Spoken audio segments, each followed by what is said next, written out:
Bagong materyales para sa bagong bahay na gagawin natin kay Nanay Bibilita.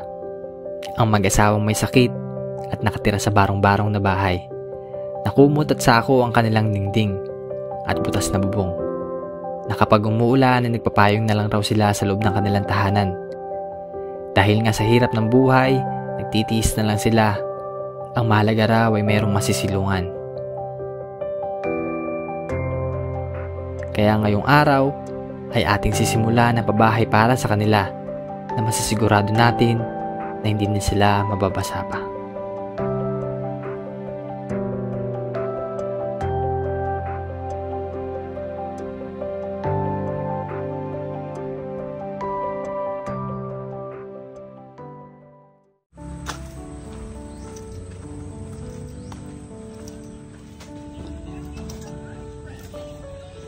Tao po. Sa nanay po? Sa ano po? Sa barangay po. Sa barangay. Sige. Ano lang po si Tay?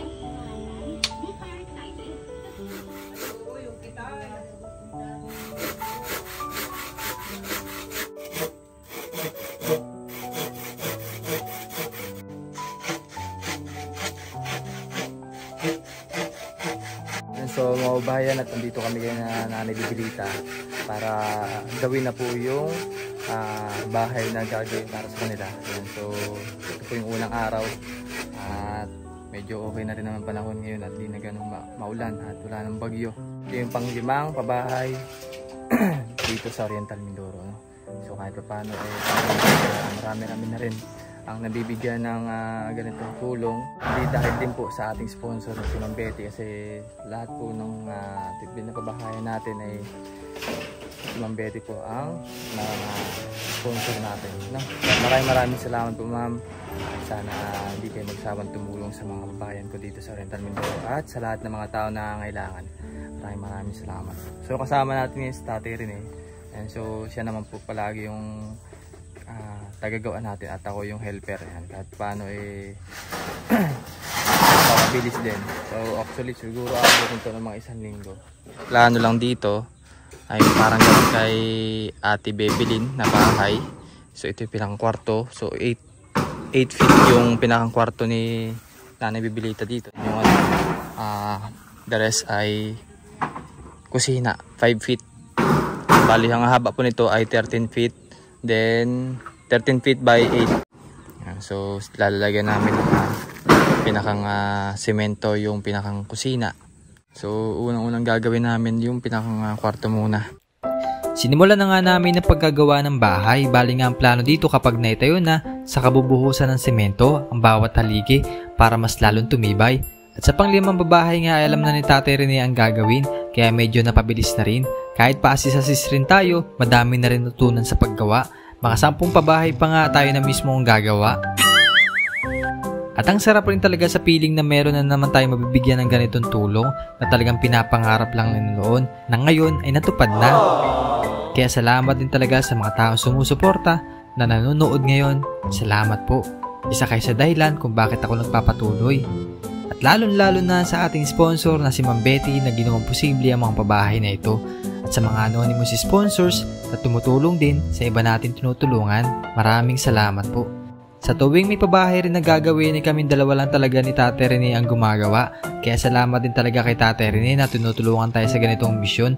Pag nga kami ay gumagawa ay tanghalian at merienda lang ang pahinga at sinusulit rin namin ng araw. Dahil nga kapag umuulan ay napakahirap gumalaw, kaya sa una pa lang ay inuuna muna namin ang paglalagyan ng bubong para kahit umulan man ay dire-diretso ang gawa. At fast forward nga na itayo na namin ang 4 na haligi, kaya naglagay na rin ng pagpapatungan ng sahig. At hindi na nga namin namalayan na alauna na pala, kaya nag-break time muna.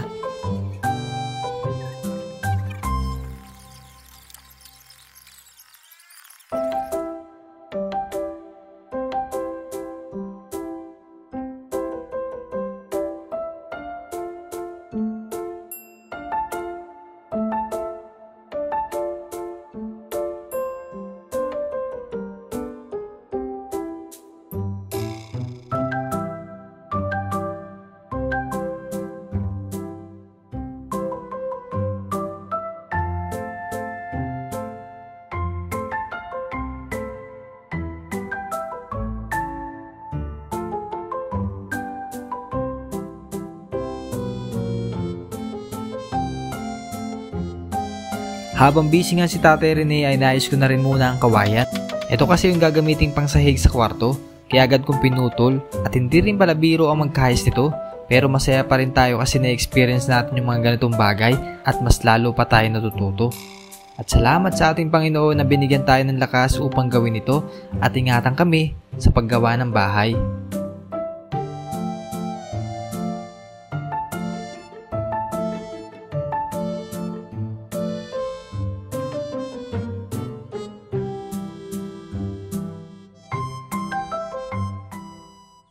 Ayan, nanay. Okay na yung bahay mo, pwede na tulugan. Pwede na po, pag may bubong na Away mo ba? pwede na tulugan. So yan kasi natapos namin ngayong araw. Yung pinakang lalagyan na lang po ng bubong. At kahit paano po ay sa 30% na. So bukas naman ay bubungan tapos yung pinakasunggab dito. At siguro kung kakayanin na rin. Opo. So ano masasabi nanay sa bahay mo at kahit paano ay... Salamat po. Maraming salamat. Excited na ba nanay matulog dyan? Oo, pwede na kahit bilaran ay. Pwede na. So konting konting kembot na lang nanay, pwede nang tulugan yan, no? Parang ang ganda yata ng birthday. Oo nga pala, birthday ka, no? November 27. 27. Malapit na. Invite kayo. May papansit nanay? Kasahod na senior. Kaya pala. Sige po at mapunta na lang din eh. So siguro din naman naabutin kasi ng 27 yan. Baka 1 week lang po itapos na yan. Nga? Kung naluto kahit 1 kilo pa. Ay nanay, anong mensahe mo na lang po sa ating sponsor? Ay di maraming salamat po sa lahat ng tumulong. Lalo pa kay Ma'am Betty na siya pong natulong sa amin. At nandiyan na po kita na. Kita na ang linaw. Naaninag na. Oo, aninag na. Kita ng katotohanan. Kami salamat po. Wala na po ang paglagyan ng pasalamat. Ay, tears of joy. Ano po? Basta nanay, tiwala lang At darating yung oras na kapag umuulan na hindi na kayo mababasa,